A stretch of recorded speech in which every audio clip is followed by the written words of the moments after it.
Le journal d'un fou.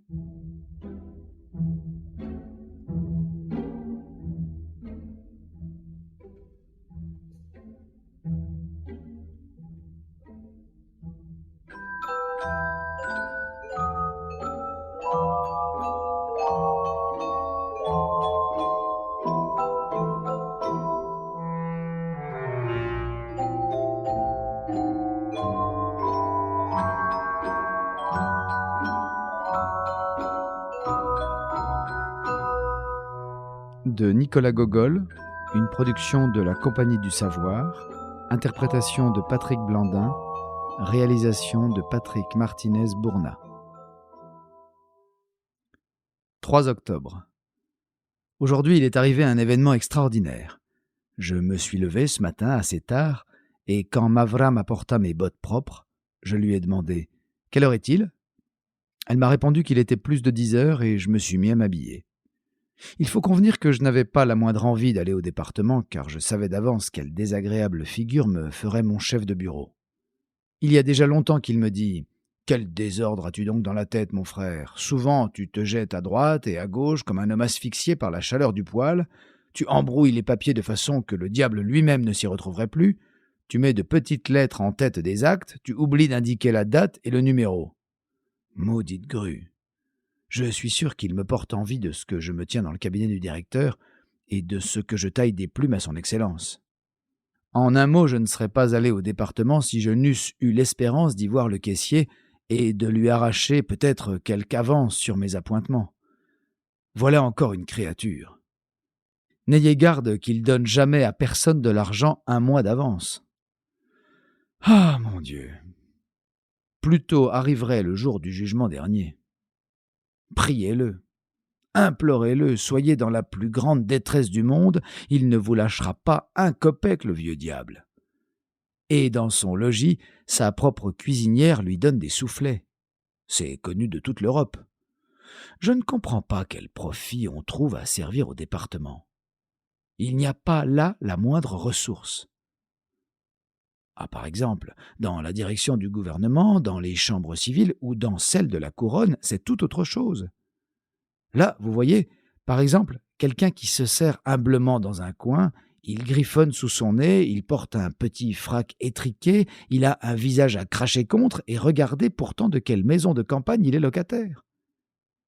Ne vous avisez pas de lui porter une tasse en porcelaine dorée, il vous dirait que c'est un cadeau bon pour un docteur. Mais donnez-lui une paire de chevaux alezans, ou un drochki, ou un collet en castor de 300 roubles. Il a une apparence si modeste.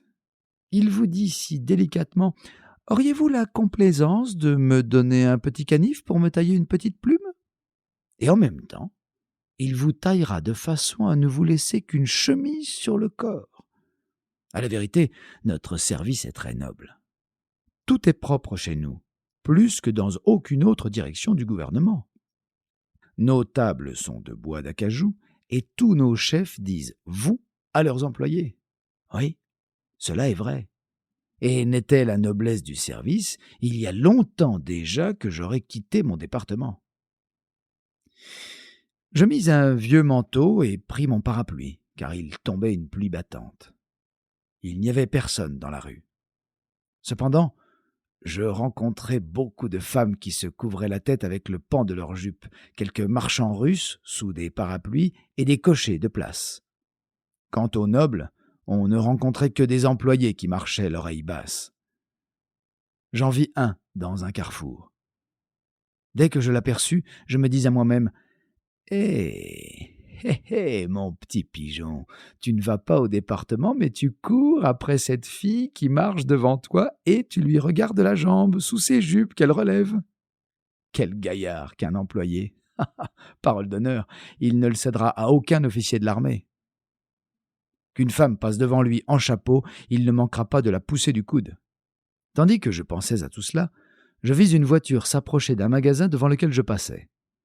Je la reconnus sur le champ, c'était la voiture de notre directeur. Mais il n'a rien à faire dans ce magasin, pensai-je aussitôt. Ce doit être sa fille. Je me serrai contre la muraille. Le laquais ouvrit la portière. et elle s'élance de la voiture comme un oiseau de sa cage. Quand elle regarda de côté et d'autre, quand ses yeux rencontrèrent les miens, ah mon Dieu! Ah mon Dieu, je suis perdu, tout à fait perdu. Et pourquoi s'avisait-elle de sortir par un si mauvais temps? Qu'on dise après cela que les femmes n'ont pas une grande passion pour tous ces chiffons de modistes. Elle ne me reconnut pas, et moi-même je tâchais de m'envelopper le plus possible, car mon manteau était fort sale et fait à la vieille mode. On porte aujourd'hui des manteaux à long collet, tandis que j'avais au mien une quantité de collets très courts appliqués l'un sur l'autre. Et puis le drap de mon manteau n'était pas décati. Nous espérons que vous avez apprécié cet aperçu. Pour continuer à écouter ce livre audio sur Google Play Livres, utilisez le lien dans la description de la vidéo.